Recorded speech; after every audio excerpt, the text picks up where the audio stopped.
You want me? So I'm starting it Not a now, problem. and then I will start the meeting. That's why I didn't want to catch our small talk. All right, everybody, welcome to Project Civica's Thursday night strategy meeting. I'm glad you're all here. We do have a guest from Ohio streaming in or zooming in, I should say. So we're really happy to have Allison here.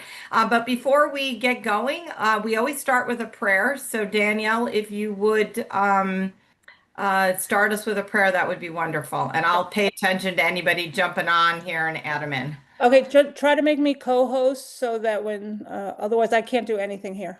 Yeah, I So, needed to be host to stream, so that's why. okay. Yeah, go ahead. Okay, thank you, Lord, for this gathering. Thank you, Lord, for the people that are watching at home. Thank you for the families that are standing strong for freedom. Thank you for the individuals who are dedicating so much time and money, and they're sacrificing their personal time and their family time, Lord, to work on these issues of election integrity, for freedom, for the future of our wonderful republic, the only system that that works because you created it, you made it and gave it to us. Lord, help us to be good stewards. And I pray that each one of us would be brave, would be decisive, have clarity of mind to move forward with the situation that is before us right now. In Jesus' name, amen. Amen. Amen. Amen. Thank you.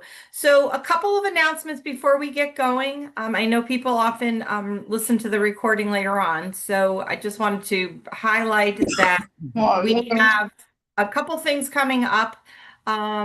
First is we are looking for anybody interested in poll watching. You could get out now, but also for next week on Tuesday. That's the volunteer job, right? Not the paid job. We can get some training for you. Doing poll watching, observing during the primaries is a great way to kind of get your feet wet if you've never done it before. Through Lulu Freistad of Smart Elections, we have a statewide certificate. So wherever you are, we would just need you to watch the video and sign off on, there's a form basically that says you're going to, be a nice person in the poll when you're observing and follow the rules. But we can get you in there and you can just see what it's like initially and, gear yourself up then for the fall. So there is a statewide comptroller's race for the Democrats, a three-way race, and that's how we were able to get a certificate. So if you are interested in jumping in on that and you want to observe elections in your area, let me know. You can email me, kimh@projectcivica.org, and we'll get you up and running as fast as we possibly can. Next week, Tuesday, right, is election day. So make sure if you are in a party, Democrat, Republican, I think there's actually in some places conservative primary and maybe even working parties, depending on the area. Check your Board of Elections, but you can observe, you need to go vote if you're part of those parties. And also we are, again, welcoming observers. So other things coming up, we have a meeting on, I think it's the 8th, July 8th, for anybody on Long Island and in the Queens. We are working on starting, we've got our statewide teams and we've got individuals working around the state. We're really trying to build out some infrastructure regionally or in counties. We're really getting to the point where we need to delve into the counties and we really need to build out some infrastructure. So we're going to start with Long Island, and Stephen Schur, who is here, is going to host that meeting, and he's graciously is our Long Island coordinator. So it's a Zoom meeting. Jump on. We've got some ideas and some, I don't know, positions is the right word, but some roles that people can play that we need help with, and so it's an organizational meeting. I believe that's at what time, Stephen? 7:30. Yes, 7:30? June 8th. It's a Wednesday at 7:30. And I think it's just going to be a quick introductory meeting to see who wants to get involved and introduce ourselves and plan for the next get together. Okay, perfect. Sounds good. And then also we have an opportunity. Can I just say something about Yes. that? So if anybody's in any other area and you'd like to start a group, I've spoken to many people who would like to start things. You need 3 to 5 people to have an organizational team. Just email info@projectcivica.org or volunteer, and somebody will contact you, and we'll let you know when other meetings are coming up. If we get a few people together, we can organize something. So Yeah, we definitely, we try for a couple of people because it's a lot for one person to do all by themselves. And so if we can get if you got a girlfriend or a boyfriend or, or a group of friends, we'll put you to, group together and help try to facilitate this. So that's coming up as well. And then just to remember that our meetings for the summer in July and August will drop down to 2 in July and 2 in August. So next week, 1 week from tonight, we'll have our kind of last weekly meeting. And then the following, it'll be 2 weeks after that on July 9th, correct? I don't know, Danielle, if you want. I'm looking at, it's July 9th, 23rd, August 6th, and August 20th. Thank you. Yeah. So that is in the newsletter that we sent out. So look at your newsletter and you'll have the dates. Okay. I think that's it. Is there anything else I need to let people know about? There's we're going to be tomorrow out in Long Island. Oh, that's it. We're looking for, if you are on Long Island and you want to help this Saturday, there is a event at the warehouse, and we have a table there. And so if you're interested in taking a shift at the table or helping at the table, we can waive your admission into the event, and so you can be part of the event. So we're looking for some people to help in Suffolk County man a table.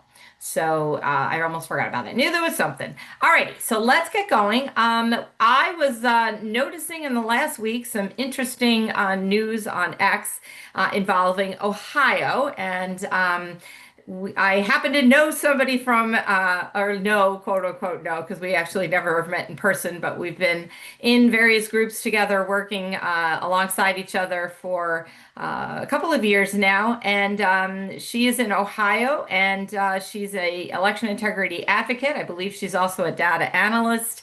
And I know I heard her talk recently about how she found herself oddly against a voter ID bill in Ohio. So I was hoping she would jump on and kind of talk about that.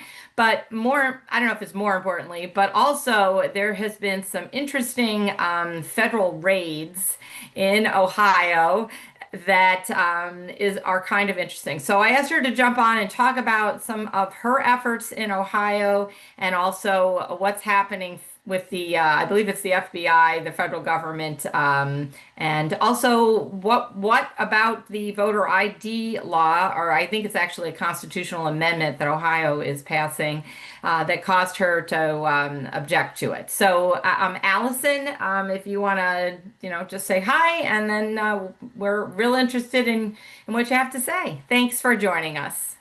Well, thanks for the invite, and I'm happy to share anything that I've got. I love New York. I love what you guys are trying to do and trying to accomplish, but I'm telling you, doesn't it feel like it's one heck of an uphill battle?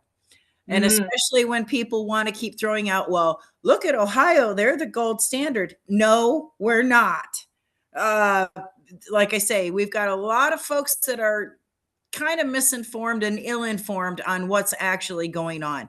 But the one thing that I would like to start with tonight is and it concerns the information that came out last Friday on the FBI raids on an organization known as OOC, the Ohio Organization Collaborative.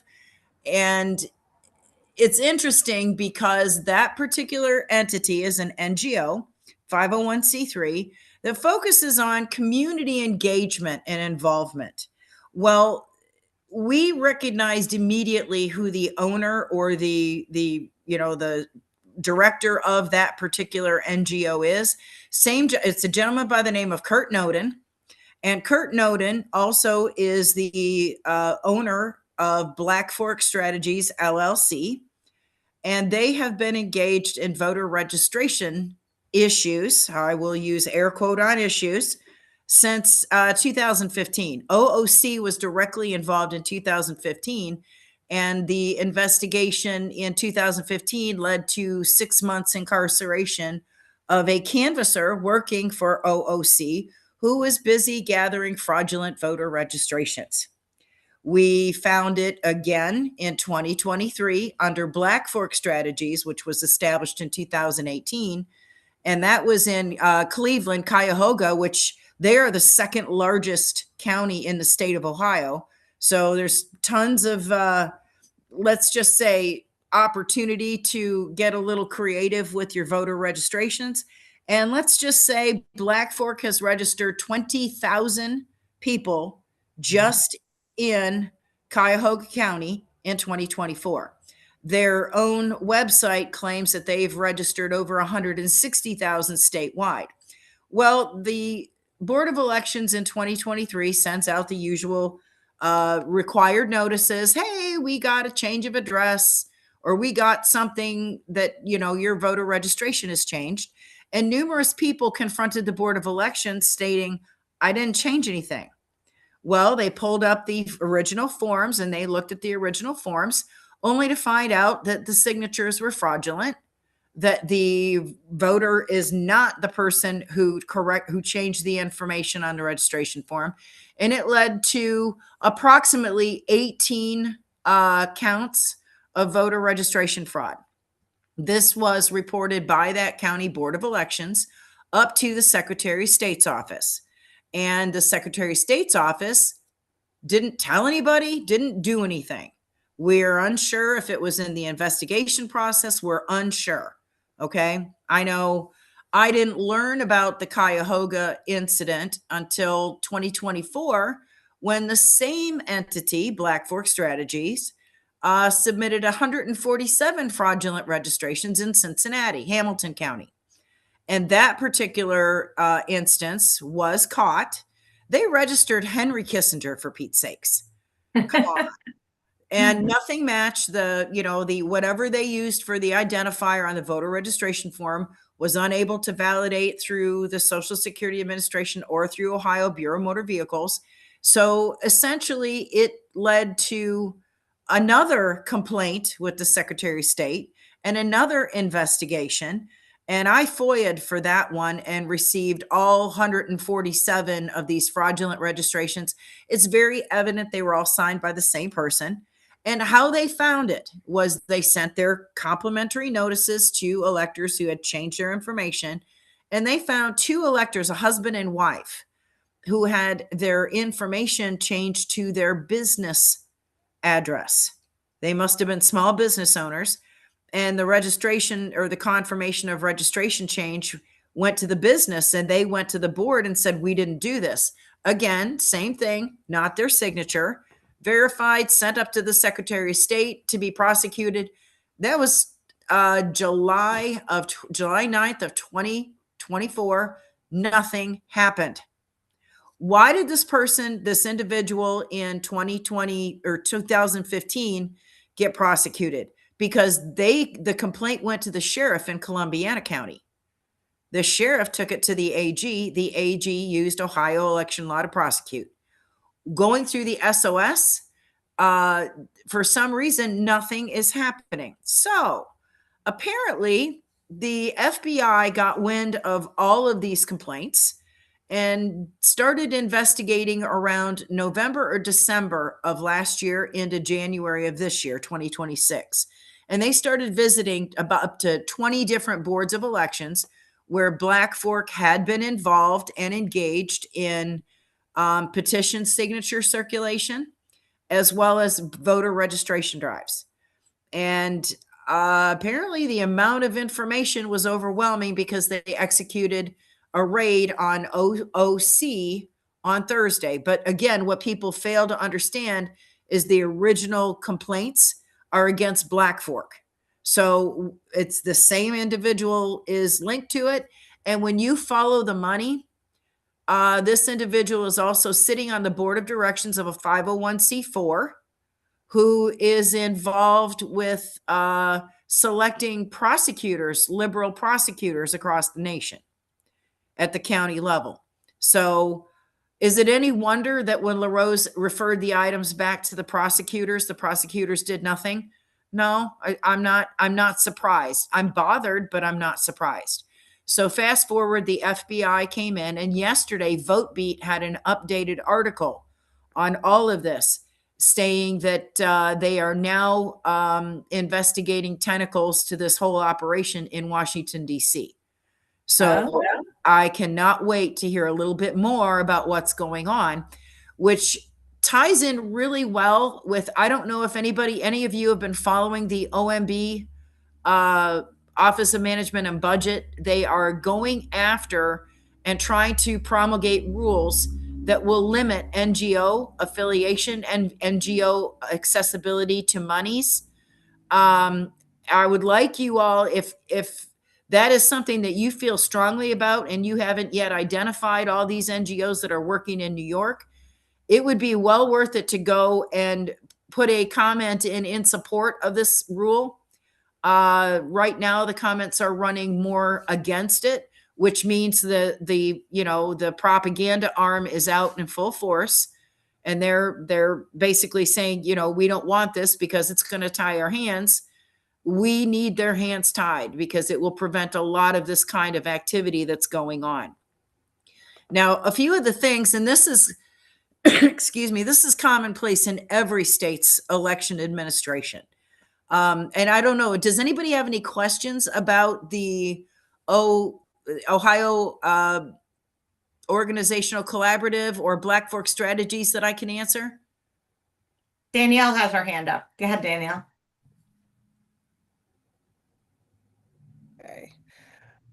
Okay. Yeah, a couple of things. First of all, I was going to ask you, because NGOs are not accountable by FOIL, how did you actually find out what they were doing?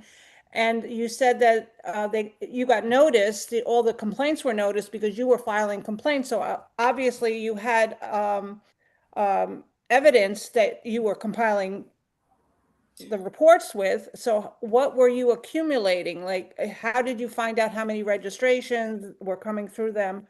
Like that was an organized effort to get that data. So how did you do that?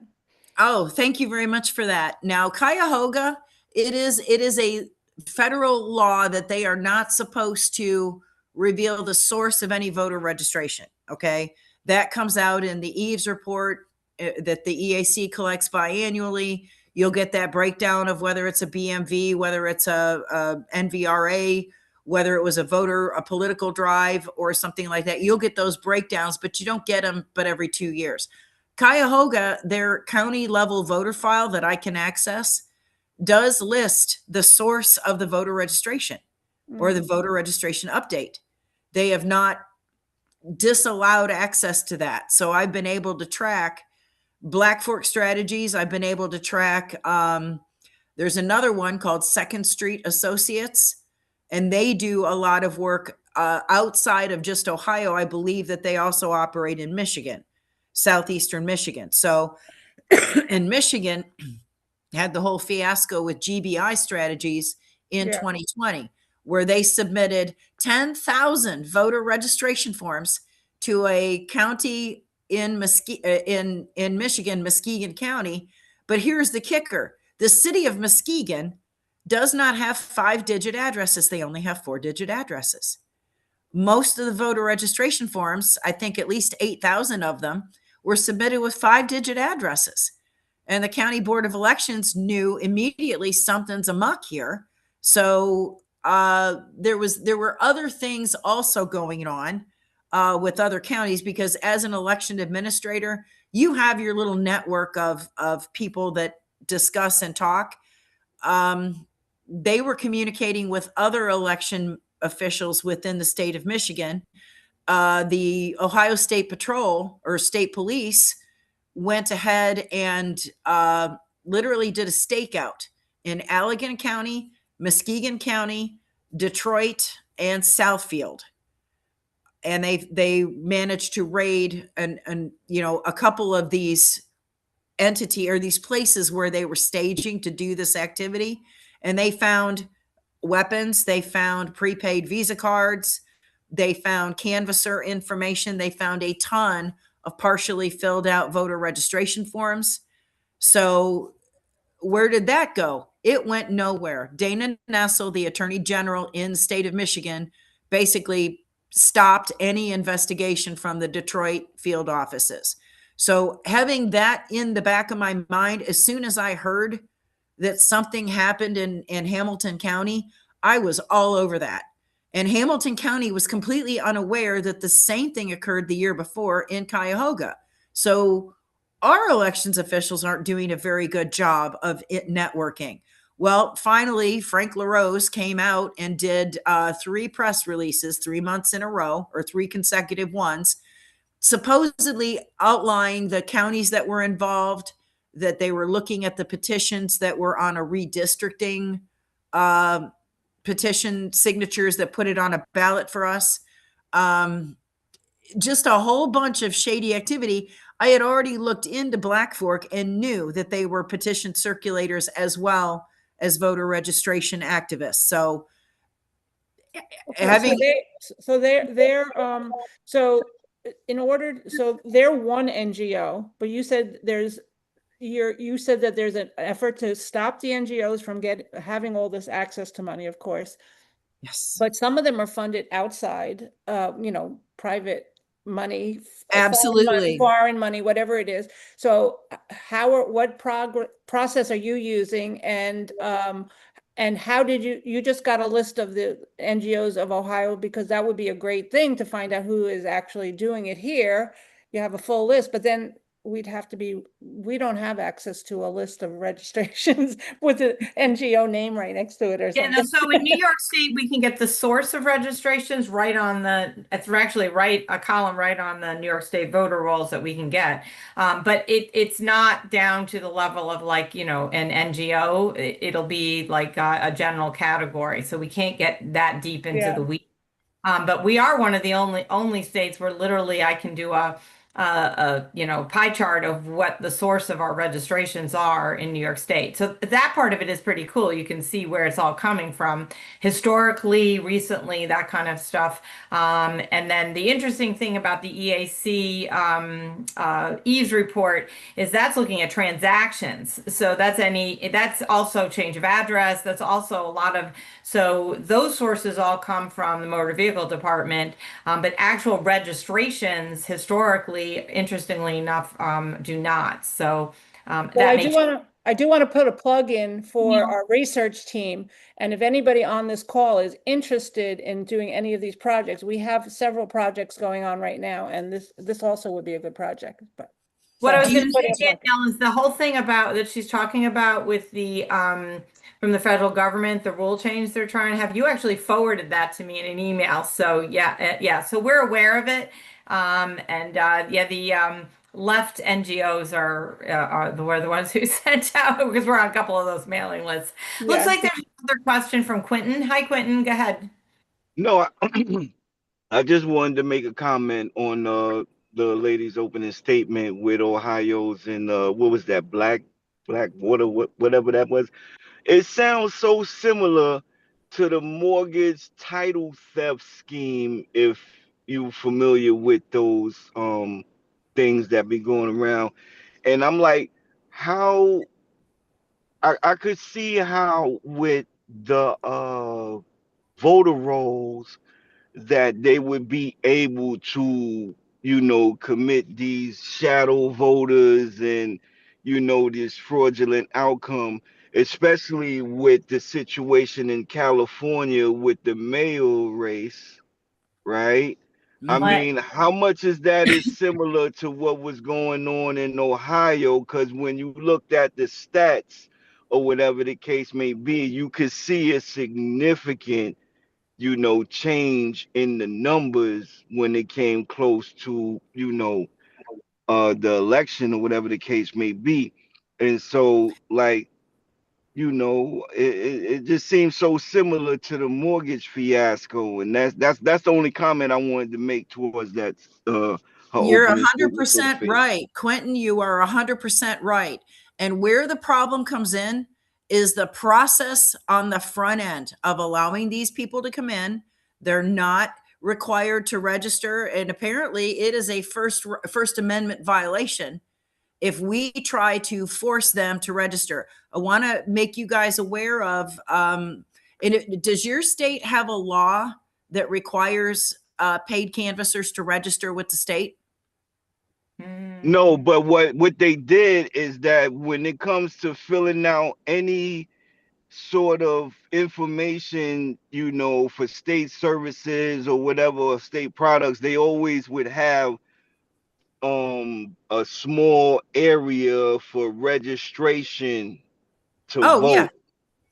because they're So required to do that. Any benefit services under NVRA is right, required to offer. so they get that, and then they have by default a role that's not necessarily our voter roles, but it's nonetheless a role because they have the information of an individual, and if when they cross reference to voter registration now, it's easy to manipulate, you know, the base, or, you know, find or create shadow voters or whatever the case may be. Like my name, they could use my name and address, but just change apartment or change a number on the address, but still use my identity, but just change certain things to create so it could be able to create a whole registration, you know, by default with no, you know, bells and whistles or alarms sounding, so to speak. If you catch what I'm saying. I do. And here's where you could not pay me to be an election official or an administrator or director or anything of elections, because they have zero ability to verify and validate the information on those registration forms.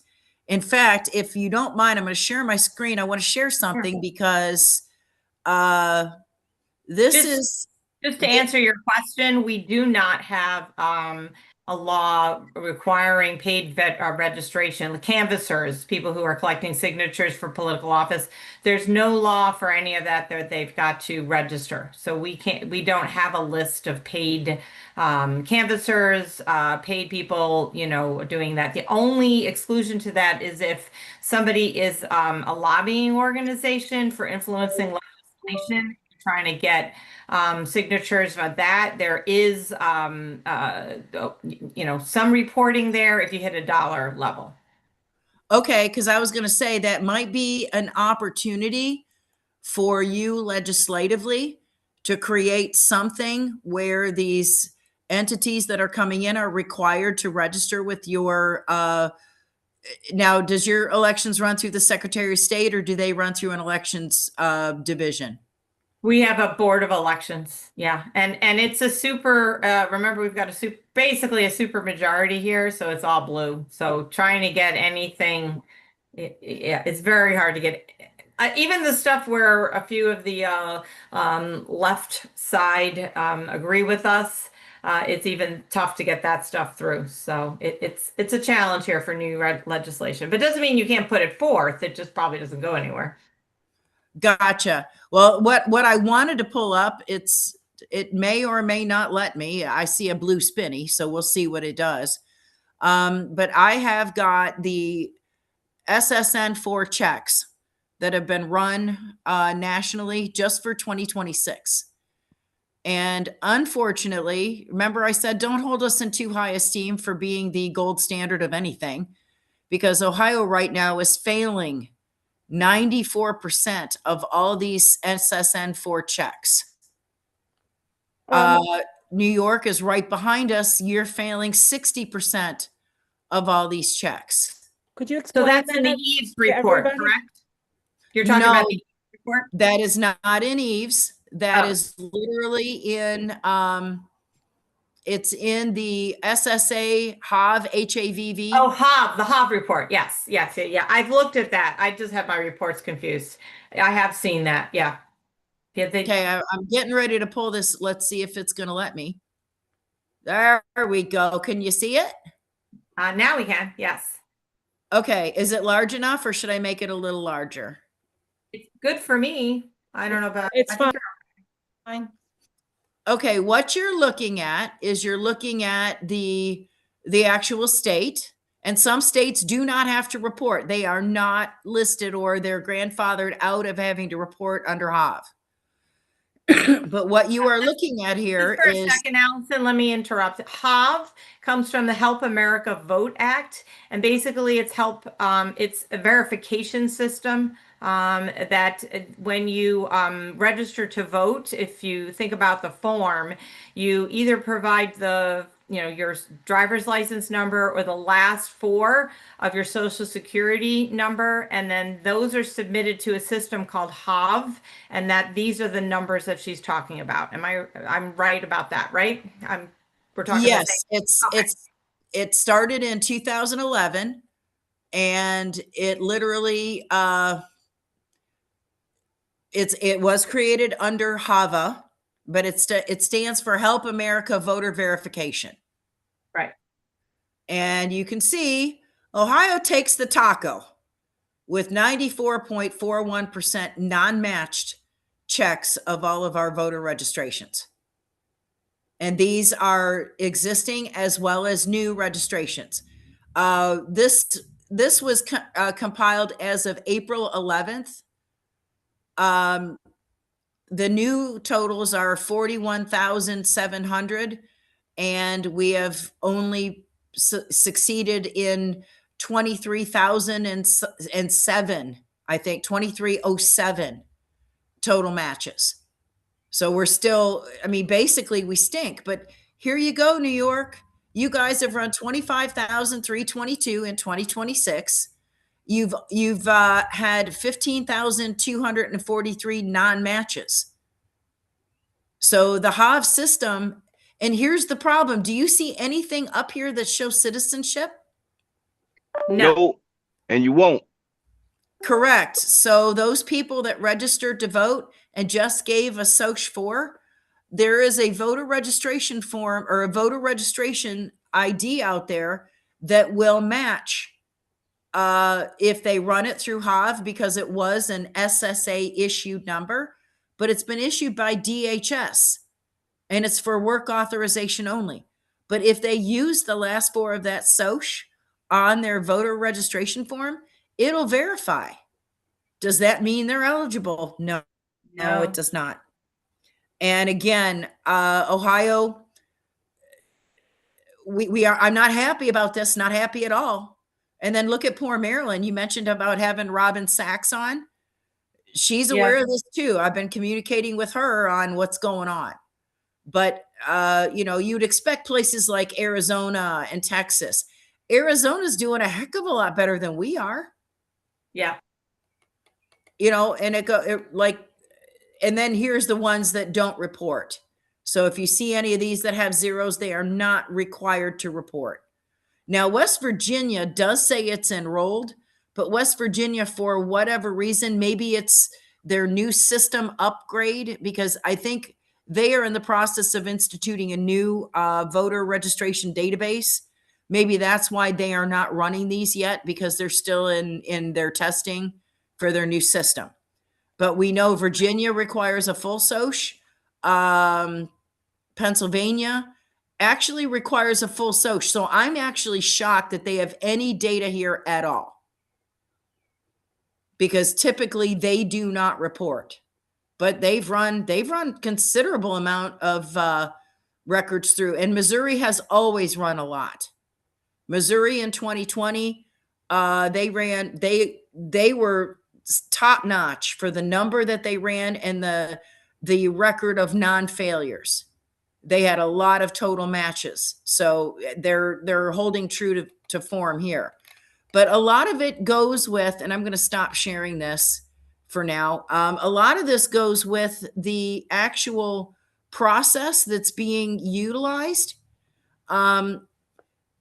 Again, we in Ohio do not do what's called front-end verification. It's just like every other state. If you Yeah. put your information on the voter registration form, you get entered, period. You get entered in the voter registration form. Now that we've got umpteen million non-citizens in our states, it's getting harder and harder to find them. Now, does New York in your voter roll, do they give you a full date of birth? Yes. Okay, I would encourage one of your data analysts to pull all the 1/1, doesn't matter did. what year. We did. We already And did. how did that go for you? There's a huge anomaly there. Yeah. Big problem there. Can I show the Can data? I interject Can I with show? Can I with Oh, show? hold on something one real second. quick? Before we go too much farther, Nicole had her hand up. Nicole, before we totally get off the topic, whatever. Nicole, what was your question, hon? I have a question and a comment, but I think you pretty much answered my question, so I'll move to the comment. I just came back from the Libertarian National Convention a couple weeks ago, and I don't know if any of you caught the footage. We're not the largest political party, but we are the third largest. I don't know if there are any other libertarians in this group, but it was interesting to see that, and the reason I bring this up is because of what Allison mentioned with the NGOs. It was very interesting to see, and I shared this with Danielle last night, that there was a resolution put on our floor. You can watch it on C-SPAN. The whole thing was televised. That said that anyone who was found to be getting paid by an NGO could be removed from the party, not the party itself, but any positions within the party, like a chair or a secretary or whatever, a delegate. And you would think that something like that would pass. It didn't pass. So I just thought you guys would find that interesting. They don't want to cut the hand that feeds them. Yeah, well that's it. And I'll go to this because I know we're live streaming, but I and the conversation came up last night as well. How many of you think you have infiltrators in your party? We got plenty of infiltrators. But infiltrators, they're the leaders. Mhm. Just curious. Thank you for taking my question and comment. Yeah, no problem. And what was your question? Just to make sure you felt like it got answered. It was the same pretty much question that Jessica Yazzo had about the NGOs, but mine was more about how do we stop them? How do we get rid of them? Because I did my own digging locally here, and we have an NGO that highly influences our local government to the point where they acknowledge them all the time, and it's just I looked them up and I went to some deep dives and I found out that they're going back to like the Bill and Melinda Gates Foundation and some other one with oh shoot, what is it called? The Tides Foundation. Sorry, it took me a minute to recall. The Yep. Tides Foundation is the front. There are so many fronts. Arabella. Well, the other thing I was going to say is if any of you know who Data Republican is, Oh, she yeah. has got an excellent, excellent website out there that will allow you to go and link everything to if you've got an organizer's name that's in an NGO, they will show you the funding and the funding sources and how much of it's grant based, how much of it is your taxpayer dollars. But it's well worth it because that's how we tracked Mr. Noden to as much of his activity and where he's being funded from. Can you repeat that? Just the name of the group where I can find that information? It's Data Republican. She's on X, Data Republican with a small r. Okay, Data Republican. Thank you. Sure. Yeah, and it's a website she has for tracking, so you can use it to track, find the dollars, where the dollars are coming from. She set it up, I don't know how long ago it was, but it was pretty revolutionary. She's very, very brilliant. She's amazing, and she's branched off, and she's now working with other different sectors. For example, like the insurance, the ACA fraud, and things like that. She's linking providers, linking, she's done a lot, and she's continuing to do even more. So my hat's off to her for everything that she's done so far. And I'm telling you, if you have not looked at that tool, and if somebody can find a link and pop it in there, otherwise I can email it to you and you can put it out in your newsletter. Would that work for you, Kim? Yeah, sure. That would be great. Okay, I will get you the links that I have. But I've also got a ton of information. You mentioned voter ID. Yeah, I thought it was kind of interesting because I think you said on one call I was on that you found it so interesting that here you were at the same side of the table as typical more left-wing NGOs. Yeah, I'm standing next to ACLU in opposition of something. Dear Right. Lord, isn't that strange, bedfellows? Exactly. Bottom Yeah, line, what ended up happening, Vivek Ramaswamy is our governor candidate for the Republicans, and Amy Acton is our governor candidate for the Democrats. Unfortunately, neither one of them has ever held a political office.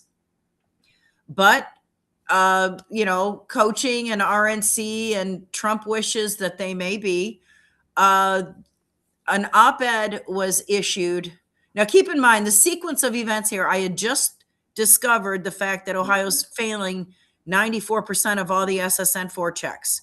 And I reported it to the Secretary of State because I always believe in going to the source of the issue first, try and get an explanation, try to get clarification before I go public with anything. I brought this to them in mid-April. Now, we were in the middle of an election. Our primary was May 5th, so we were already in early voting. And my contact at the Secretary of State's office said, we're going to look at this, but we're mid-election. We'll look at it as soon as we're done. On May 18th, Vivek Ramaswamy issues an op-ed piece that went viral. It went national. Ohio needs to put voter ID as a constitutional amendment. Literally, I got notifications on Sunday night that Monday's agenda in both the House and the Senate had changed because those agendas are sent out on Friday for the next week. 2 bills dropped, HJR 9 in the House and SJR 10 in the Senate. Both of them were, they were only 2 pages, but they were bad law. And why are they bad law? These resolutions only protect in-person voting for showing ID. It does not require you to show or copy a photo ID if you are an absentee by mail ballot holder or UOCAVA. Now, UOCAVA is a tricky situation because you've got federal laws that implicate on that. But we have 20% of the absentee vote, or 20% of all Ohio votes come in by mail. And that is a 20% of any election can definitely be a problem, can be problematic. And why should you enshrine a double standard? If one method of voting requires you to show an ID and the other one does not, that's a double standard. And that to me there's no equal protection of your vote. If I can't check one but can check another, that's not good. So we were pushing hard for them to just change the language that instead of just in-person voting, all methods of voting. That's simple of a fix. And I was standing right next to linking arms with ACLU and Brennan Center and everybody else that was, there testifying in opposition to this voter ID law at all. And even Marcel Sturbich, who would have been an excellent Secretary of State, he was defeated in his race on the 5th, but he's still an advocate for doing the right thing. And Ohio made let's just say we kind of set ourselves up for this in 2022 when we passed a bill 458. 458 allowed all Ohio driver's license to now contain a designation for every license that is in possession or being possessed by a non-citizen. It says non-citizen right on the back. And it's not optional. Every license that you get through the Secretary or through the BMV it's required to contain that notation. The fact that President Trump and our own legislators don't understand that Ohio driver's licenses actually have that designation, and you're allowing 20% of your electors to bypass that. If you were an organization that wanted to pad the vote, so to speak, wouldn't you tell your marginal citizens to vote by mail?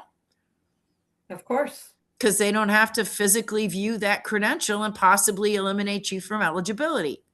So we knew when they set up 458, it only applied to in-person voting. But it did create the fact that all driver's licenses now have that designation. Now, in New York, do you have what's called enhanced license? Yes. Yeah. It's optional. It's Yeah. optional. But in New York, we have the green light laws, and it is illegal for any citizenship type information to not only be on a license, but even be released from any public agency. Correct. And we have seen a big push in Ohio for the digital ID. Yeah. And as soon as that bill came out, I think there was like 10 of us that jumped on that. We squashed it before it even hit the floor.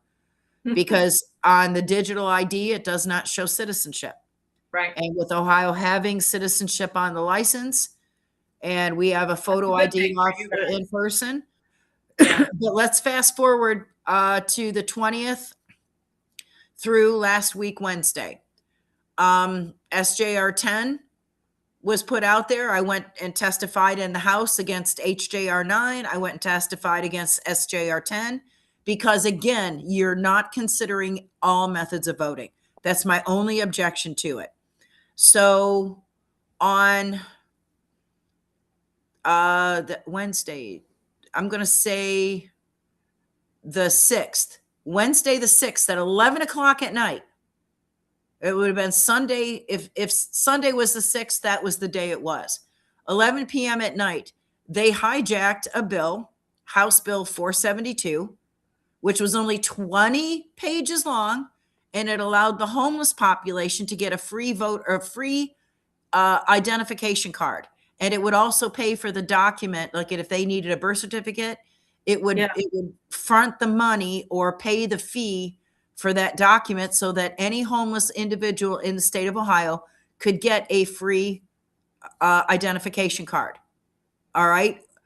They hijacked it and added 105 pages of mail-in ballot law, basically carving out every possible exclusion or exemption from having to provide that photocopy of an ID. Now, Ohio law already has one of three options when you submit a by-mail ballot. You can write your driver's license number, you can write the last four of your social, or you can provide a copy of your photo ID. So it's already in our law, in our code, that that's an option that they can use when they're submitting a mail-in ballot. All you need to do is take off, write the last four of a social, and write that driver's license number, and we would have been good to go. Change that constitutional amendment to require all forms of voting. But no, that's not what they did.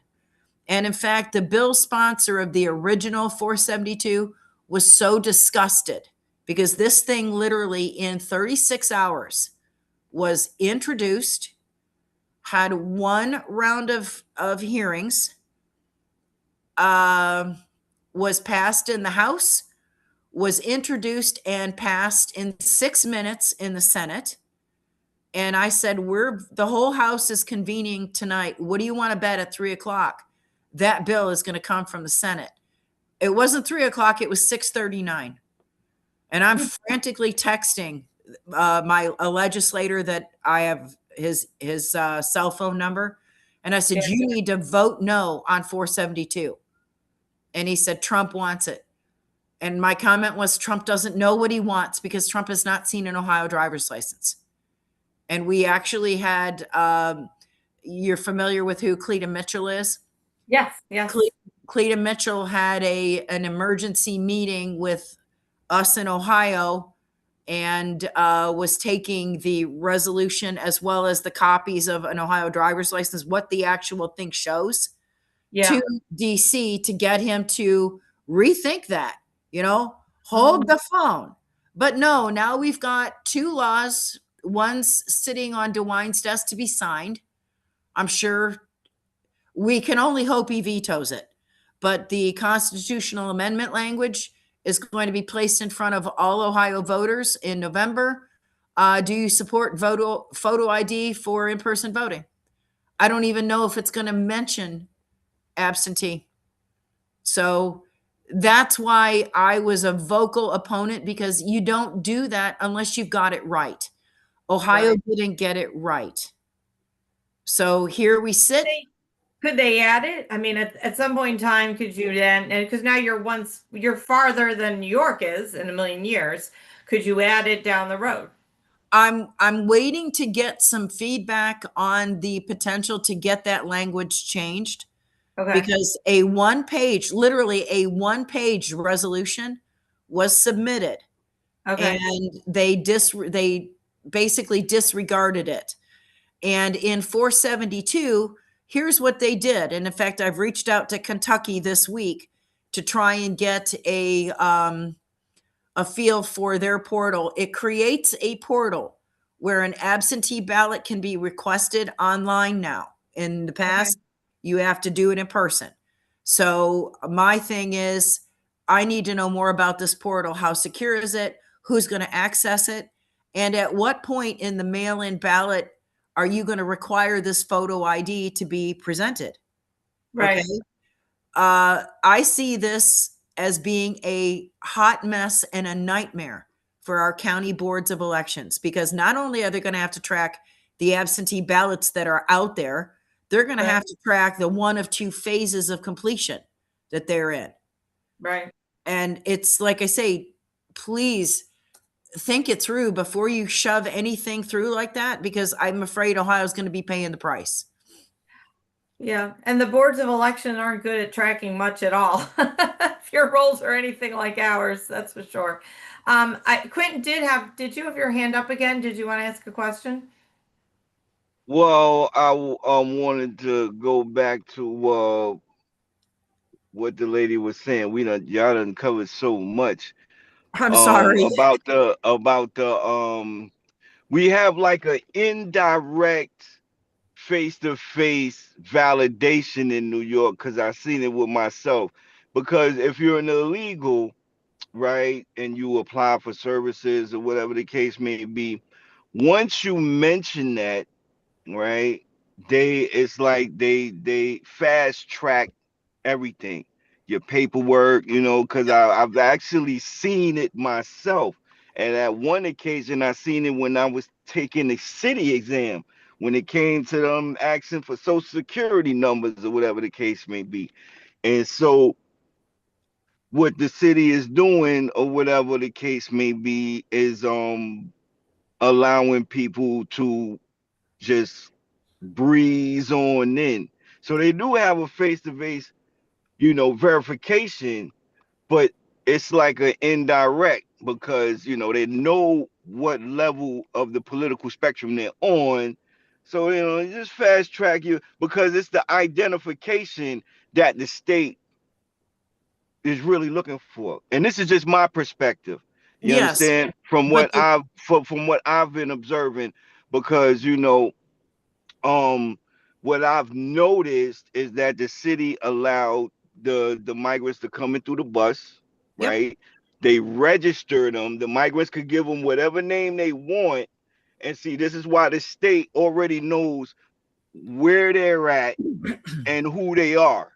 You understand? Because they let them get free reign around.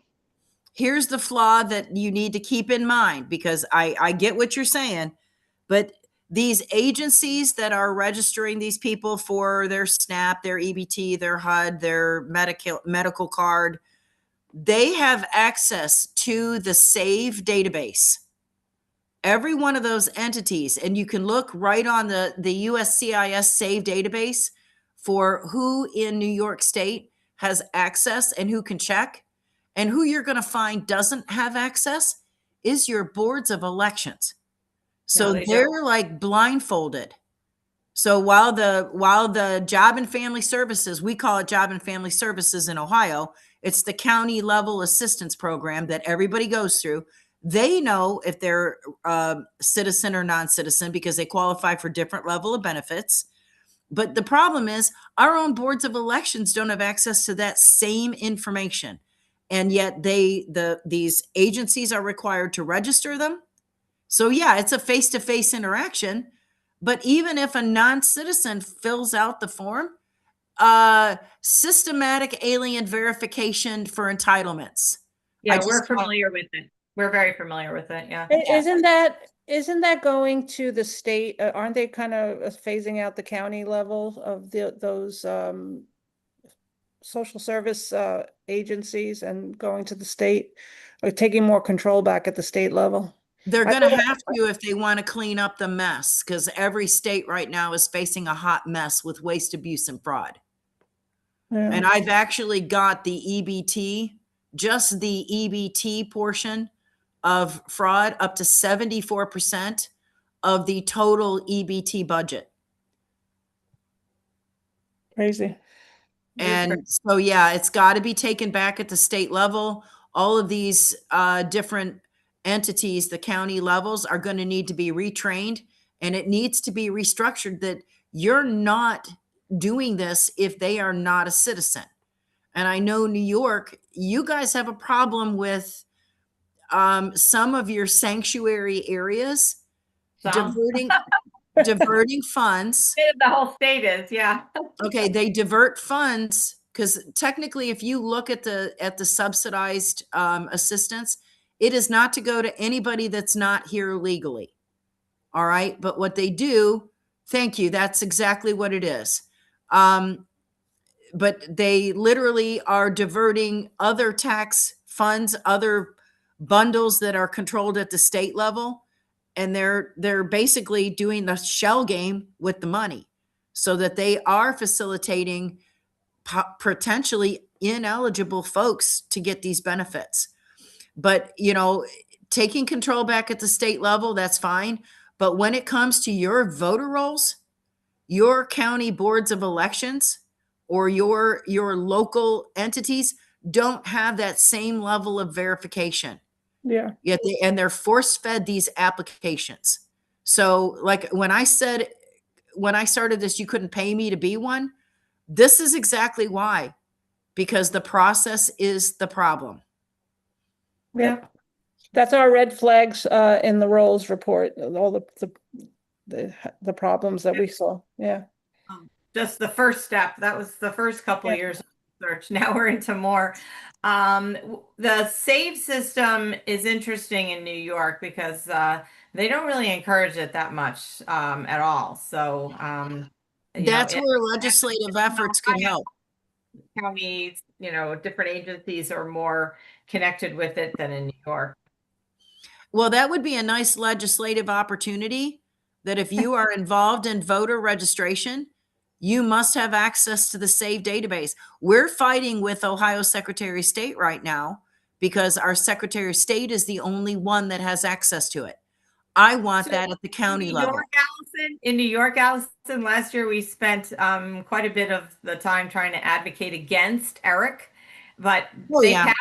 No, all the Republicans voted for it anyways, and they passed ERIC.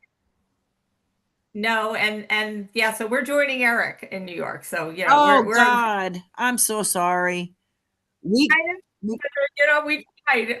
It's just you couldn't. I mean, we went to the senators on the election committee, and we're like, why did you guys approve this? Ohio got out.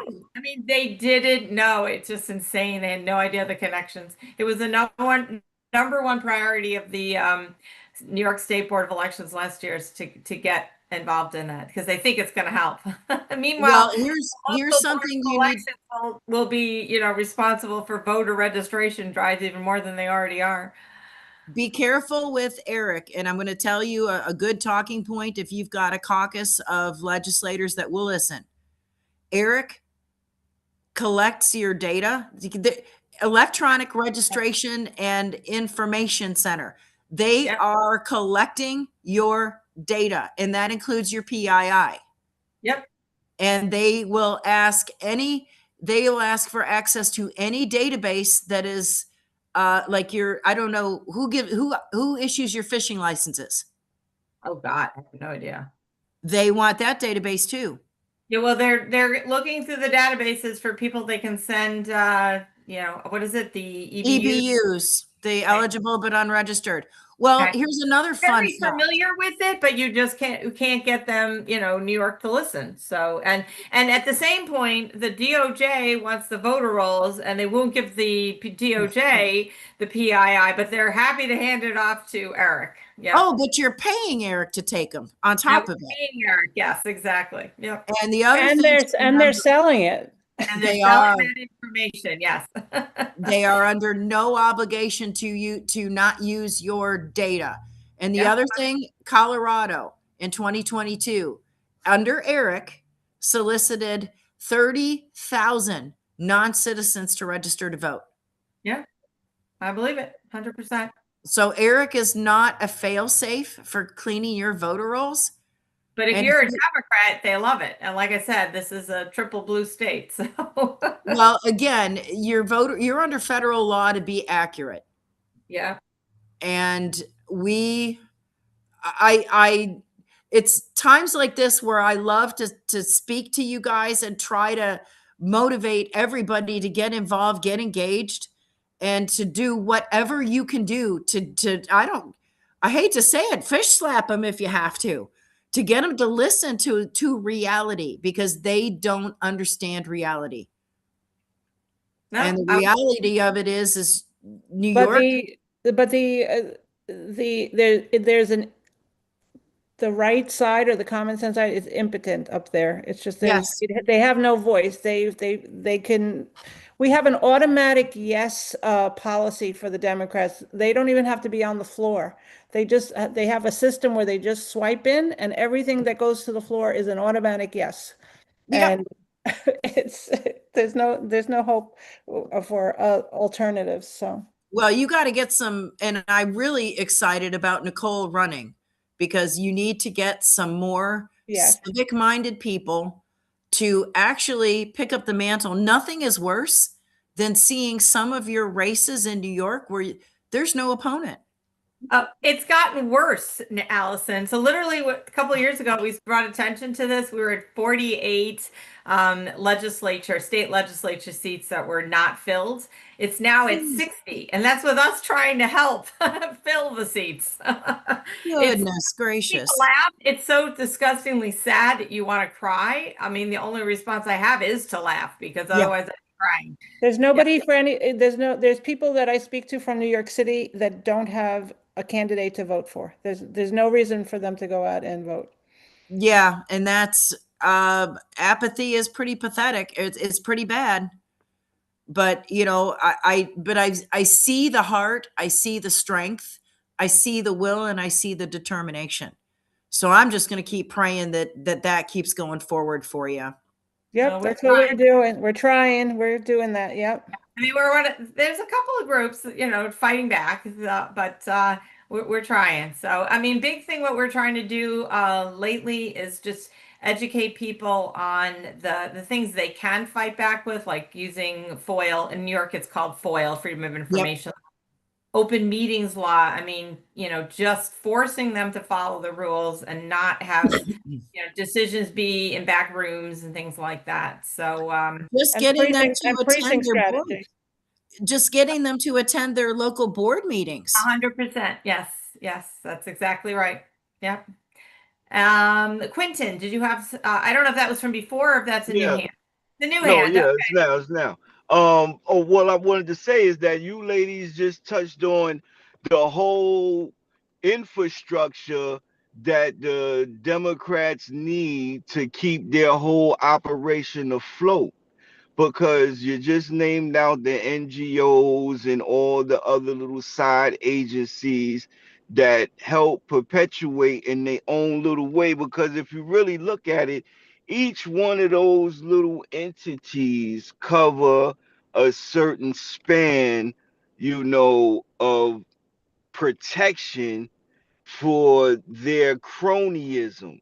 And y'all just, just labeled it all out. So I'm listening, and I'm like, all right, they turned it into a brick ceiling. So all we have to do is turn it into a glass ceiling and shatter it. I mean, it's there. We could do it, but we have to wake up the masses with our message. I mean, we have no message.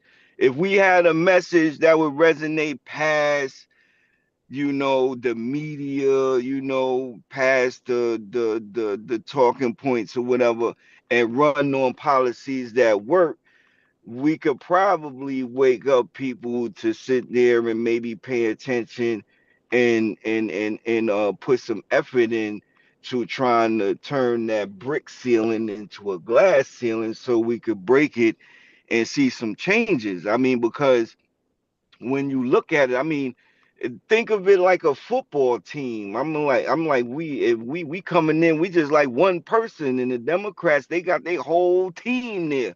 And when we got the ball, and when we have no defensive line, no wide receivers, we have, we still have to get people off the bench and join in, but we can't do it because we don't in New York per se, because I've been living in New York all my life. And this generation now, because I'm a Generation X, so this generation now has been suffering from everything I seen that left the school system when I graduated high school. Because Yeah. I graduated in '88. My last year of high school, that was it for civics. That was it. And back then, um, Windows was just made mainstream. You know what I'm saying? Before Windows, we had typing class and all that other stuff. So, when it came time to make the transition from typewriter to computer using DOS and all that other stuff, it was really, no big deal. And I see that from the educational standpoint, how they've really, whatever they got in academia is just, it's not doing us no credit nationwide. It's not doing us no credit, because you got half the country hating the country. You even got people coming in the country that hate the country. And for what? You understand? Just to keep up a political persona from one political party who historically has been about all this kind of anarchy and madness since inception. Yeah. Can I make a comment that might resonate with you? Go Sure. ahead. Go ahead. From your guys' perspective, what one point could you get regardless of party? Because in my opinion, what I'm doing is nonpartisan. It's common freaking sense. The law says non-citizens can't vote. Do you believe that you would get some folks to even listen to that argument? The way the way you would have to formulate it, you would get them to listen, because the way the media is portraying it now, they running cover for the Democrats. So it's hard for our common sense message to resonate through. But the small pocket of what we do have that's bringing the message forward is bringing the message forward to people who already, have the common sense. It's the ones on the outskirts who still riding the fence. Those are the ones we have to reach. So we have to basically bring it down to their level.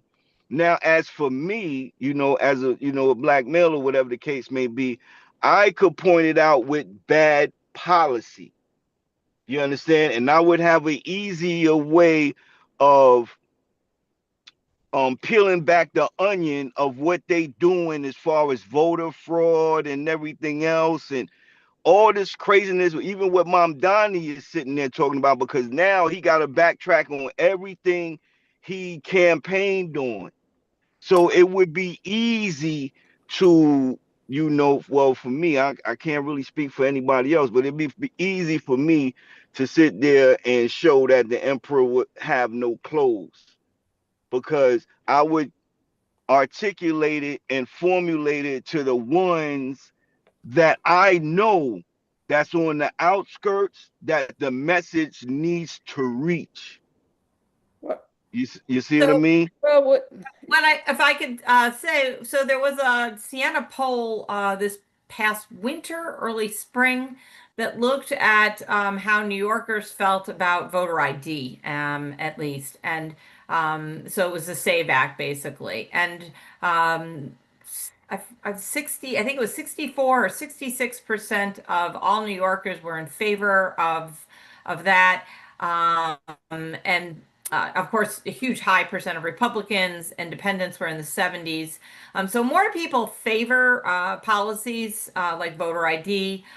Citizenship is a tough one because you're not like they're not even supposed to track how many citizens are on anything. Like so, you're not supposed to be get any of that data. One of the things that we kind of partnered with another group was hand marked paper ballots. Believe it or not, that's an issue that the left actually does believe in. They don't believe in the machines with the QR codes and that kind of thing, the ES&S, Express Vote Excel. But, we got, they took so long for the budget to go through here in New York that you're left with 1 week of trying to get any kind of policy through. And we came pretty close with a bill, but, close doesn't get you there. So there's a lot of dysfunction in New York up and down the whole thing. The thing about it too, though, is the dysfunction actually holds back some really bad stuff too. So sometimes I'm not so upset about it because it's keeping things like ranked choice voting away and stuff like that. But Daniel, you wanted to say something?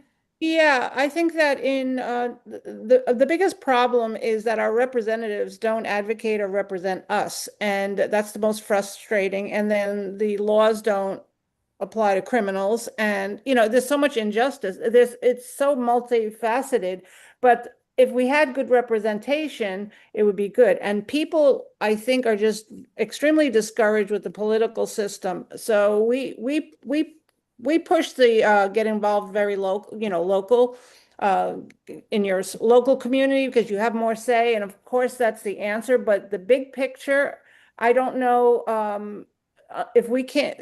It seems like we cannot change what's going on because there's not even candidates running, or you can't get candidates to run. And if somebody does decide to run, they get sabotaged by both parties, not just one party, by both parties. So it's basically a dysfunctional system. So either the national is something has to be done nationally, or we, the people, which I think is our obligation locally, your local community activism is what has to get done. And if people are not doing it for the sake of their children or because of the high taxes or whatever it is, I don't really know what's going to motivate them, because we're coming up with answers and messages and there are solutions, but it basically comes down to unified activism. Yeah, and that has to get done, and it has to get done with money, and it has to get done with organization. It can't be so haphazard. So we do it step by step. We're a young organization,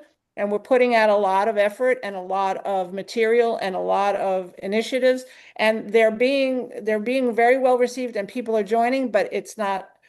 I think that it has to be done more. It has to be more organized, more unified, and more active. It's just people get too discouraged and stop. I think we just have to keep going. Allison, you got your hand up. I'm sorry, everybody's talking too much. No, I wanted to make a comment because you guys mentioned ranked choice voting. I wanted to put this on your radar because Ohio just got snake bit by it.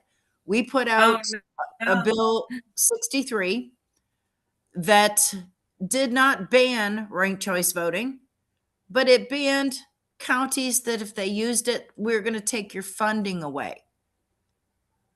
I'm sorry, you left a hole the size, a hole in that so big that you can drive a Mack truck through it.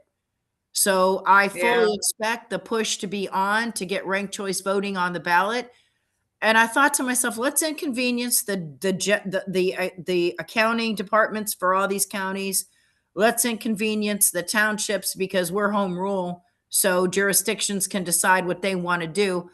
And I'm like, oh my God, you just another nightmare you created. Just ban ranked choice voting. Period. Other states are banning it. Other states are implementing laws against it. Why would you ban the funding? That was just so obtuse. It just blew me away that that's the route Ohio chose to go. So no, we're not necessarily don't have all of our stuff together. Well, our Yeah. home It's rule. New York City has ranked choice voting for the primaries. That's kind of how we ended up with the scenario we were in 2025. And there is legislation at the state level to do it. But again, that dysfunction that I mentioned holds some of this back. So they, we try, and are we discouraged? I mean, we all go through moments where we get tired of constantly doing stuff, and you take some time, a little time away, and then you come back at it. So, we're I don't know how long you've been at this, Allison, but I know I've been at it since basically what 2020 is kind of the thing that got me involved in at least election integrity. So Absolutely. with another well, as you mentioned, I forget what were we called, Danielle, back then. America First Audits. New York. Yeah, it was New York, America First New York Audit or something. America First New York. I forget what we were. Yeah. And we were NICA, New York Citizens Audit, and then we left NICA because that went national, and we started Project Civica to just stay in New York. So, but anyways, we keep plugging away at it, and we keep trying to get people trained, and hopefully they can push back in their way, and eventually, hopefully it starts to flip the tide. That's for sure. But I always say here in New York, we're kind of the behind enemy lines, like the French Resistance in World War II. So we need a Normandy moment. Yeah, there needs to be a break somewhere. But like you said, we just keep moving, and we take opportunities that we can. Either it's through the Save America Act, we try to push that would have helped us, or we go to or speak to our legislators. We have petitions. We do what we can. But I think that educating the public and in their local communities, and they're educated, they know how to speak to their elected officials and what is required of their elected officials, and I think that'll move the bar a little bit to get things done, and at least oversight. Exactly. Absolutely. All right. And we've been. Oh, sorry. Go ahead. Do you want to finish up? I was going to say, if you want to go, and I don't know if you guys are familiar with Ellie. Yeah. Yes, we are. Okay. Yeah. All right. Get some folks on Ellie, and let's work together. We'll attack them at the bottom while other people work at the top trying to get things changed. Exactly. Yeah, no, we have a couple people on Ellie looking at dead voters. You were for a little while, I think, with on Mark Demo's Ohio was anyways. I'm not sure it's you for sure. You had voter rolls with VM Analytics through Mark Demo in New Jersey. We did. We were actually trying to get our Secretary of State to implement blockchain for just the voter rolls, not for voting.